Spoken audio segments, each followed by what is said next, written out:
Sœur Angèle. Bonjour, Sylvain. Comment allez-vous? Bien, vous voyez, là, hein? On achève le mois de mai. Ah, déjà, l'été La qui chaleur, arrive. la chaleur. Bonjour, bienvenue à votre émission de La Victoire de l'amour. On est toujours à Sainte-Julie, au Oui. Résidence Soleil. Merci d'être toujours si nombreux. C'est À la beau. maison, bonjour, bienvenue à votre Bonjour. émission La Victoire de l'amour. Aujourd'hui, une émission assez spéciale en cette fin du mois de mai. Vous savez, il y a des gens qui vivent des épreuves, puis parfois, ça ne paraît pas oui. toujours. Aujourd'hui, oui. mon invité, Alain Métivier, a été prêtre pendant 15 ans, religieux pendant 22 ans. Coudon, Et un il est jour- tout jeune, puis il a tout fait ça. Oui. Et un jour, il a été obligé de tout quitter à cause de maladies mentales. Il va nous en parler. Et vous allez voir que c'est quelque chose qu'on ne voit pas toujours, mais qui est un peu sournois. Alors, on prend le temps de bien l'écouter. On aura aussi, ça j'ai hâte, on a entendu les répétitions, Ouais. la chorale, la chorale de la paroisse Saint-Donat à Saint-Donat, Montréal. oui. Vous allez voir qu'ils chantent d'une façon merveilleuse. Ils sont avec nous pour 2 chansons. Et on aurait aussi, comme une fois par mois, M. Eddie Savoie, des Résidences Soleil. Et l'homélie sera faite par Yvon Sanson, le père Yvon Sanson. C'est une émission chargée sur chargée. Angèle. Je vous laisse aller tout de suite. Absolument. À tantôt. Et j'y vais à Bye. toute course. Bonjour, M. Métivier. Bonjour. Merci d'être là. Qu'est-ce qui fait qu'il y a plusieurs années, on va reculer dans le temps, vous avez eu ce désir de devenir prêtre? Le désir de devenir prêtre, c'était de chercher la vérité, la justice. Puis aussi, il y avait un désir de vivre la fraternité. J'avais choisi l'ordre des Servites de Marie, dont la spiritualité et la fraternité. Donc, c'était le choix que j'avais fait pendant que j'étais étudiant en théologie à l'Université Laval à Québec. Et c'est à partir de quel moment, parce que votre histoire m'a assez touché, que vous avez commencé à sentir des problèmes? C'est-à-dire que ce qui est arrivé, c'est que j'étais quelqu'un qui était workaholic. OK, oui. C'est- Comme je- s'il y a beaucoup de cas de beaucoup de monde maintenant. Oui, je travaillais beaucoup. J'oubliais de prendre des journées de congé. Et puis, ce qui fait que j'ai fait des burn-out, un burn-out. Et puis, par après, il y avait trop de tension. Et puis, ça a développé en moi une maladie d'ordre psychiatrique, Ah oui. oui, qu'on appelle la bipolarité. Fait que j'ai dû laisser la paroisse d'une façon rapide. Je devais terminer mon terme au mois de juillet, fin juin 1996. Ça faisait 6 ans que j'étais là. Mais le 12 mars, j'ai perdu le contrôle. Là. Je savais, moi qui était très structuré, là, je suis entré dans un délire Ah oui. paranoïaque et puis qui a duré un certain temps. Et ce qui fait qu'il m'a apporté à l'hôpital de Sherbrooke. Et comment on se sent? Bon, vous étiez un prêtre heureux, je pense. Oui. Mais comment on se sent quand tous ces repères-là, ça doit être paniquant quelque part, là? Paniquant. C'est-à-dire que être prêtre, c'est un choix de vie. Et puis, il y a toujours des raisons de choisir la prêtrise. Moi, j'ai rien contre la prêtrise. J'ai beaucoup d'amis qui sont prêtres. Et même l'ordre des Servites, j'ai un très bon contact avec eux. J'ai pas d'animosité du tout avec ce qui est le monde religieux. Cependant, pour moi, je me suis rendu compte que le type de fraternité que vivaient les Servites, au nom de la façon que je vivais la fraternité des Servites, ne répondait pas à mes besoins les plus essentiels. C'est là que j'ai écrit à Rome. Pendant que j'étais à Louis-Hippolyte Lafontaine, pour demander les dispenses, j'ai écrit au pape, j'ai écrit Au service, là. au Servite, au supérieur général Servite, puis le supérieur provincial. Et quand vous avez fait cette démarche-là, je lisais que vous avez eu peur que Dieu vous juge. Comment vous viviez ça? Bon, c'est arrivé, c'est ce qui est arrivé. Bon, c'est pas évident, là. On cherche toujours un sens à la vie. Quand, depuis l'âge de 20 ans, tu étudies, et puis tu consacres ta vie, ça fait 22 ans que tu es religieux, le sens de ta vie, c'est la vie religieuse, c'est la prêtrise. Et puis là, tout à coup, un choix qui a été facile, en fait, difficile à assumer, mais il fallait que je donne un sens aussi vers quoi j'allais. Puis comment ça se fait, j'avais pris cette décision-là. Il fallait que j'intègre ça. Ça a été très dur. Puis à un certain moment, j'ai eu l'impression que Dieu me jugeait. Puis à partir de ce moment-là, je me suis révolté. Ah oui. Je me suis révolté dans le sens, je me dis, je veux rien savoir. Et puis, mais je gardais toujours contact avec mes amis. Puis j'avais une amie qui était très, très croyante, puis très impliquée au niveau du mouvement charismatique. Et puis, en parlant avec elle, elle m'a fait comprendre clairement que ce n'était pas Dieu qui me jugeait, c'était moi-même que je me jugeais. Et aujourd'hui, votre foi, elle est restée intacte? Ma foi est différente.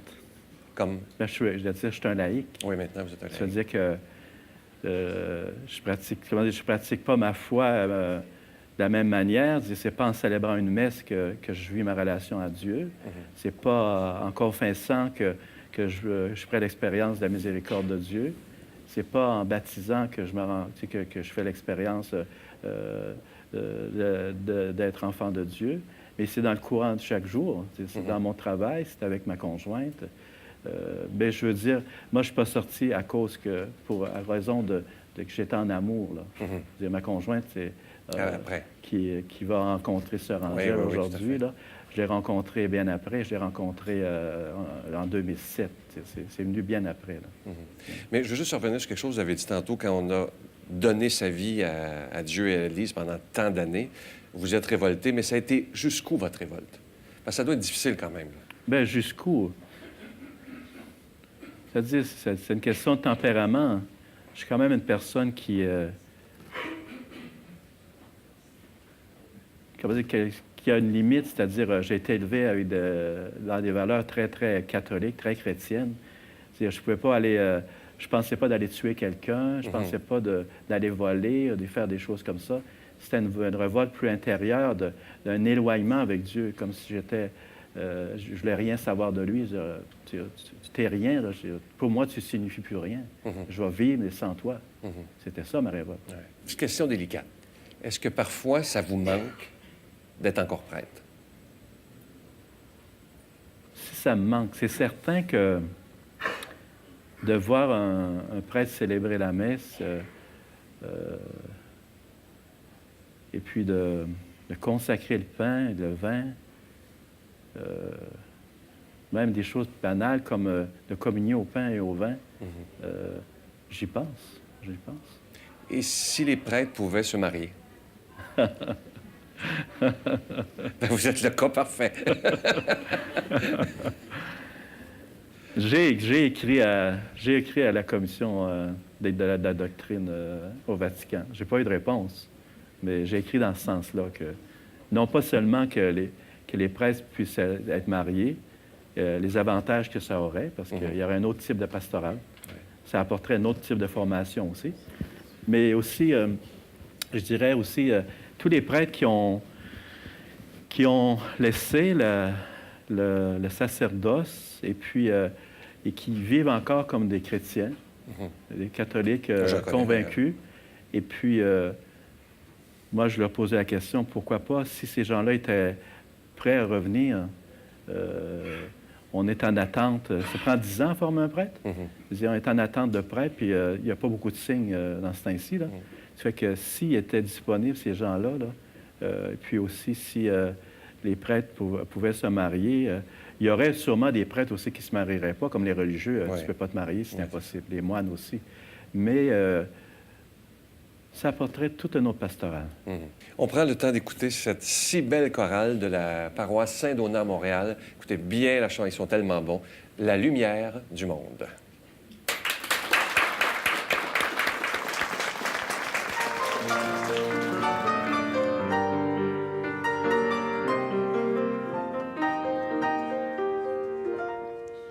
À ceux qui cherchent un sens à leur vie, à ceux qui marchent toujours dans la nuit, il est venu comme l'aurore annonce le jour.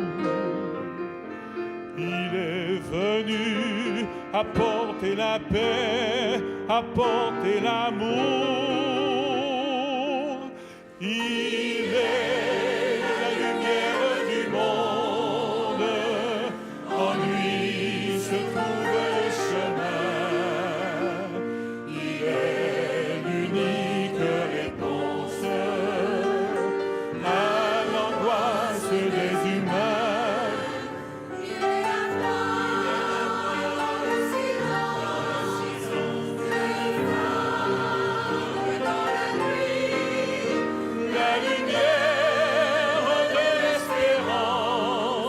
au cœur de notre vie.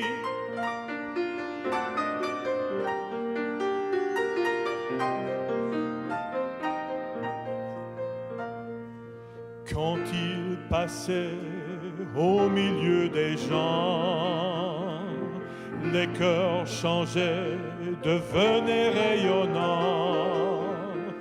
Tous ces témoins s'en vont à leur tour allumer ce feu. De sa présence, il les soutient, fait route avec eux. Il est la lumière du monde, en lui se trouve le chemin. Il est l'unique réponse à l'angoisse des humains. Il est la voix dans le silence, le phare dans la nuit, la lumière de l'espérance au cœur de notre vie. La lumière de l'espérance au cœur de notre vie.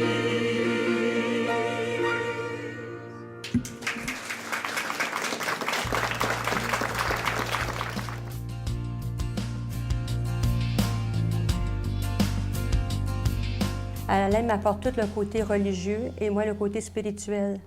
Donc, ça fait qu'on s'inspire toujours du Christ et de la Vierge Marie. Puis on trouve important dans nos vies de pouvoir se nourrir de la parole et du pain de l'Eucharistie. Hey, c'est extraordinaire, Oui. parce que quand même, tu comprends beaucoup de choses, parce qu'Alain, il a déjà C'est été ça. prêtre. Oui, Il est prêtre toujours, bien Oui, sûr. toujours. Puis maintenant, il y a une dispense pour Oui. pouvoir Oui. créer, faire autre chose dans Oui. sa vie. Et moi, je trouvais ça très important pour moi qu'il y ait juste la dispense parce qu'un prêtre, c'est un prêtre et un laïc, c'est un laïc. Bon. Moi, je vis déjà dans une famille dont mes parents sont très fervents dans leur foi d'accord. et même pratiquants, même qu'ils disent encore le chapelet Oh! tous les matins et tous les soirs. Alors, Oh! c'est normal que pour moi, c'est pour ça que je vous disais tantôt, c'est un cadeau de la vie d'avoir Alain D'avoir Alain dans ta vie. Dans mon quotidien, Dans- oui, c'est ça. Oui, oui. Et puis le plus beau cadeau, même je pourrais dire, qu'Alain me fait, c'est lorsqu'il me témoigne, depuis Gabriel que je suis avec toi, je suis devenue une meilleure personne. Tu vois?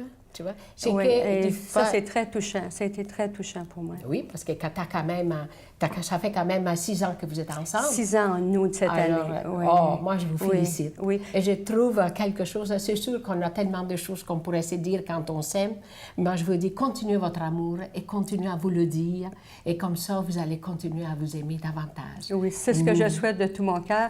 Et moi, je tiens également à remercier l'équipe de la Victoire de l'amour parce que vous apportez des messages, d'espérance et de l'amour inconditionnel de Dieu. Et ça, je pense, dans nos vies, on en a beaucoup besoin. Notre Père qui es aux cieux, que ton nom soit sanctifié, que ton règne vienne, que ta volonté soit faite sur la terre comme au ciel. Donne-nous aujourd'hui notre pain de ce jour. Pardonne-nous nos offenses, comme nous pardonnons aussi à ceux qui nous ont offensés.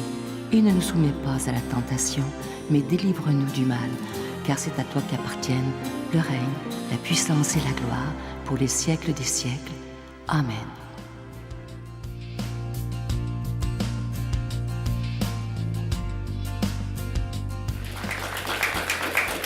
Bonjour, M. Savoie. Bonjour, M. Sylvain. Toujours heureux de vous revoir. Ah, moi, pareil. Aujourd'hui, notre invité nous expliquait à quel point sa vie a basculé quand il a vécu une grande épreuve, tombé dans la maladie mentale. Vous, lorsqu'il vous arrive des épreuves, des choses qu'on ne s'attend pas, c'est quoi votre première réaction? Bien, ma première réaction, naturellement, comme tout le monde dans la vie, il nous en arrive toujours des épreuves parce que c'est des choses quand même si on est très prudent, on ne peut pas l'éviter. Mais moi, la chose que je me dis toujours, il y a un problème, il y a une solution. La chose qu'il faut regarder quand même, c'est de rester toujours positif parce que le plus grand problème quand même pour les gens qui arrivent des épreuves, c'est de se replier sur eux-mêmes, de ne pas essayer de comprendre le pourquoi et le comment. Parce que quand il nous arrive quelque chose, c'est sûr que normalement, on a une certaine partie de responsabilité parce que souvent, vous savez, on va faire des choses imprudemment, sans prendre de précautions. Bien, il peut nous arriver des épreuves quand même qui ne sont pas évidentes à contrôler. Mais pour moi, ma façon de voir ça, c'est de rester positif et surtout d'essayer quand même d'avoir des amis, des gens proches pour en discuter avec eux autres, pour être capable quand même de trouver la solution. Parce que des fois, la solution n'est pas tellement éloignée, mais nous, comme l'épreuve nous arrive, on ne la voit pas tout le temps. C'est la raison pour laquelle je dis toujours dans la vie, on a toujours trop d'ennemis, on n'a jamais assez d'amis. Oui, parce que vous savez, moi j'ai dit toujours aux gens, quand vous avez un problème, il y a une solution. Trouvez la personne qui peut bien vous conseiller à ce niveau-là. Puis d'en parler aux proches, parce qu'essayer de garder l'épreuve pour nous-mêmes, ça ne sera pas évident de trouver la solution. Mais comment vous faites? Il me reste quelques secondes. J'ai l'impression que, je vous côtoie beaucoup maintenant, qu'il n'y a rien... Je pense que la terre pourrait vous tomber sur la tête et vous trouveriez une façon de vous en sortir. D'où ça vous vient, ça? Bien, Votre calme. Assurément, vous savez que dans la vie, quand tu prends ça positivement, puis que tu aimes quand même les êtres humains, les gens qui t'entourent, c'est très rare que tu n'auras pas quelqu'un pour t'aider. Pour moi, je sais que je ne sais pas tout, mais je pense bien quand même quand on est bien entouré, puis qu'on a beaucoup d'amour alentour de nous autres, comme moi avec ma femme, mes enfants, mes résidents, comme j'ai dit toujours. Hein, vous les aimez. Vous faites partie des résidences Soleil, vous faites partie de la grande famille des résidences Soleil. Pour moi, quand même, c'est toutes des gens qui ont du positif. Puis dans la vie, quand on a du positif, des épreuves, on peut passer à peu près à travers de n'importe quelle épreuve. Bien, je vais me souhaiter d'avoir cette sagesse en vieillissant. Merci, M. Savoie. Merci beaucoup. Je suis tellement content de vous parler de ce beau cadeau du mois, une exclusivité de la Victoire de l'amour. Je vous en parle plus tôt parce que j'ai hâte de vous le présenter. Il s'agit du nouveau CD du bon docteur Gilles Lapointe qui s'intitule « Faire confiance à son médecin intérieur ». Moi, ça fait plusieurs fois que je l'écoute et c'est vraiment extraordinaire. Vous ne le retrouverez jamais dans les magasins. C'est vraiment exclusif pour les gens de la Victoire de l'amour. Je vous rappelle que ça se donne bien en cadeau. Vous savez, le style du docteur Lapointe, c'est plus d'1 heure de réflexion spirituelle aussi sur la santé. Je vous promets que vous ne vous ennuierez pas en écoutant ça. Vous allez même l'écouter plusieurs fois. C'est rempli de conseils. Je vous rappelle que vous le recevrez avec un don de 25 $. Et si vous en voulez 2, parce que ça se donne vraiment bien en cadeau, c'est avec un don de 40 $. Je vous rappelle qu'on vous envoie un reçu pour fin d'impôt. Et je me permets d'insister en cette fin déjà du mois de mai. C'est que le mois de mai était très difficile au niveau des dons.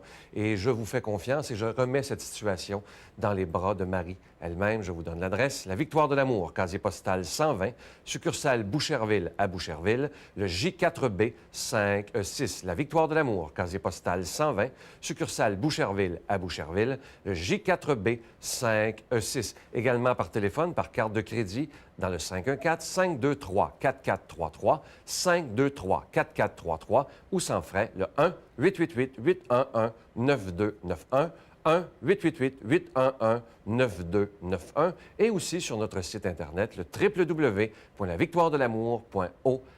Je vous rappelle, ce CD exclusif à la Victoire de l'amour, c'est cette semaine le lancement officiel du bon docteur Gilles Lapointe, faire confiance à son médecin intérieur. Vous allez l'adorer, je vous le dis.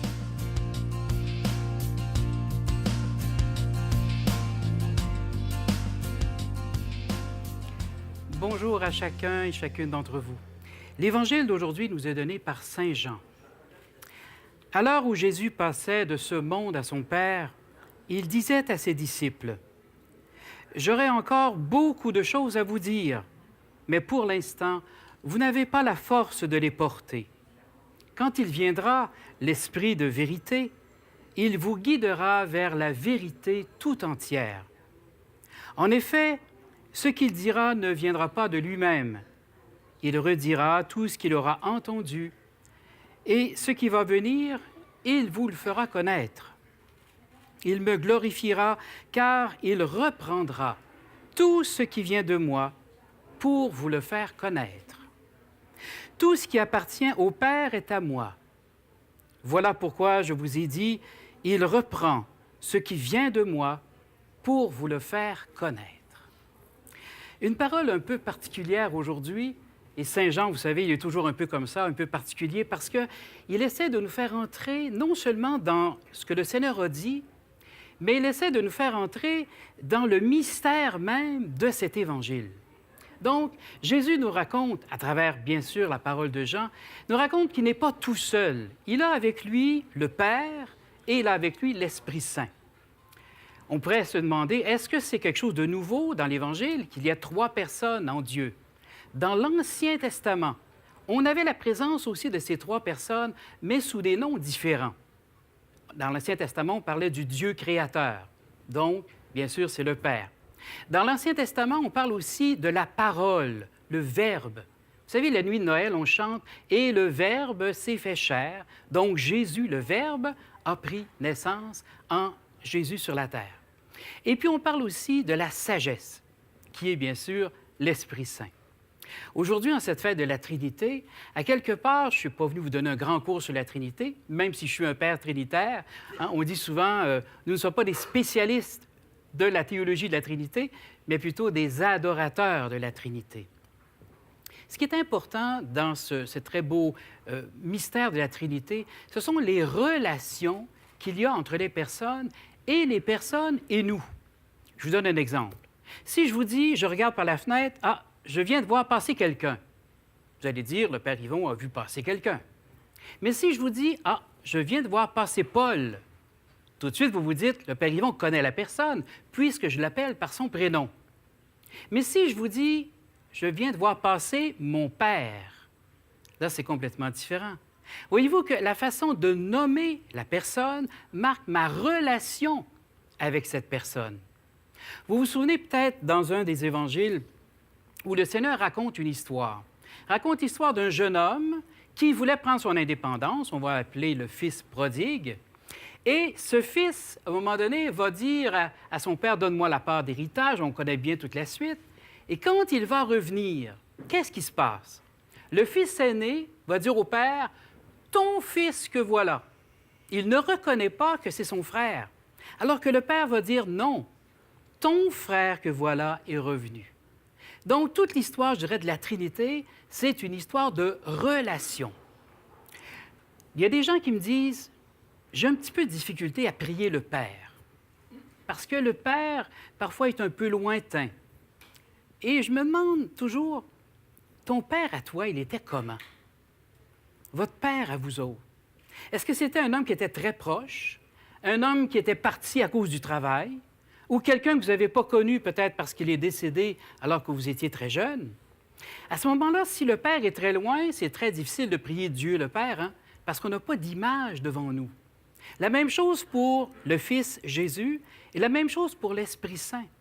Et on doit redécouvrir, je dirais, comment être en communion, en relation, autant avec le Père, avec le Fils et avec l'Esprit Saint. La grande fête de la Trinité, ce n'est pas une grande fête pour avoir de la grande théologie, pas du tout. C'est une fête d'amour, une fête de relation. Est-ce que le Père, je le connais? Est-ce que le Père s'est révélé à moi? Vous savez que Jésus, quand il nous parle du Père, de qui nous parle-t-il?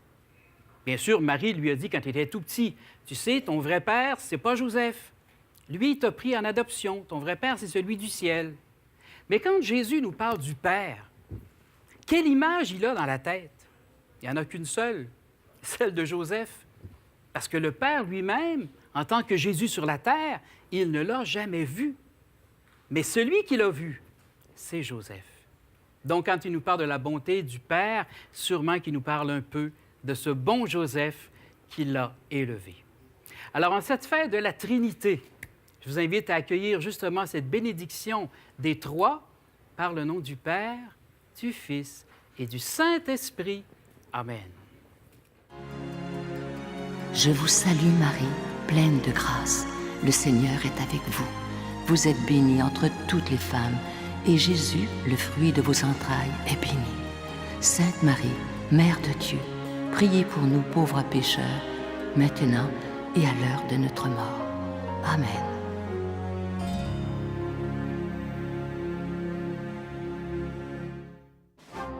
Dans le cadre de l'année de la foi, la Victoire de l'amour, en collaboration avec Voyage Intermission, vous invite à une croisière mémorable en Alaska à bord du Celebrity Solstice. Sous le thème « Les splendeurs de la création », vous découvrirez les beautés exceptionnelles du nord-ouest du Pacifique et l'Alaska, qui possède les plus beaux paysages sauvages terrestres et maritimes, dont la virginité n'a que peu d'égal au monde. En compagnie de l'abbé Robert Lemire et Sylvain Charon, venez vivre des moments de réflexion, de prière, d'enseignement, avec célébration eucharistique quotidienne, du 29 août au 6 septembre 2013. Informations, réservations chez Voyage Intermission au 514-288-6077 ou sans frais 1-800-465-3255.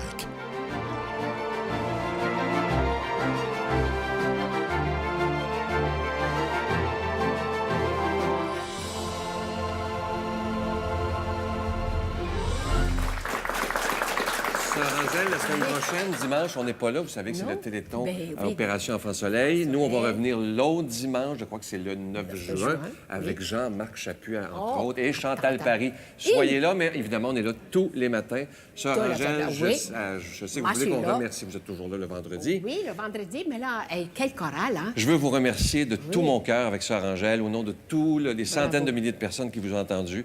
Et je vous dis, j'espère vous revoir sur ce plateau. Vous avez été extraordinaire. Vous allez nous chanter cette belle chanson, l'Ave Maria de Schubert. Mais juste avant, je vais vous laisser, comme je le fais depuis la semaine dernière, avec une belle pensée du bon pape François qui dit ceci: « Rester avec Jésus exige de sortir de soi-même, d'une façon lasse et routinière, de vivre notre foi. » Dans le fond, ce qu'il nous dit, il faut inventer de nouvelles choses pour vivre notre foi. Je vous souhaite une belle semaine et on écoute cette belle chorale de Saint-Donat à Montréal. Bye Merci. bye. À la prochaine.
La Victoire de l'amour remercie de tout cœur les Résidences Soleil de leur accueil si chaleureux.